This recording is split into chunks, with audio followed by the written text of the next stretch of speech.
জানো কি, রোজকার ডায়েটে শুধু একটা গাজর তোমার শরীরকে করে দিতে পারে সুপার হেলদি। চলো গাজর খাওয়ার 5টি অজানা উপকারিতা জানি। 1. চোখের দৃষ্টি উন্নত করে। গাজরে থাকে বিটা ক্যারোটিন, যা শরীরের ভিটামিন এ বাড়ায় এবং রাতে দেখার ক্ষমতা অনেক বেশি হয়ে যায়।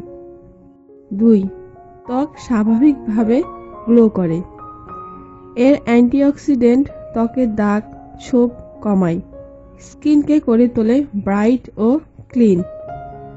3. হার্টকে সুরক্ষা দেয়। গাজরের ফাইবার ও পটাশিয়াম ব্লাড প্রেশার ব্যালেন্স রাখে, যাতে হার্ট অ্যাটাকের রিস্ক কমায়। 4. ওজন কমাতে সহায়তা করে। লো ক্যালোরি হাই ফাইবার দীর্ঘক্ষণ পেট ভরা রাখে, স্ন্যাক্স হিসাবে একদম পারফেক্ট গাজর। 5. শরীরের ইমিউনিটি বাড়ায়। ভিটামিন সি শরীরকে ঠান্ডা কাশি থেকে রক্ষা করে ও রোগ প্রতিরোধ ক্ষমতা অ্যাপ্রোচ করে। গাজর খাচ্ছ তো? না খেলে আজ থেকেই শুরু করো।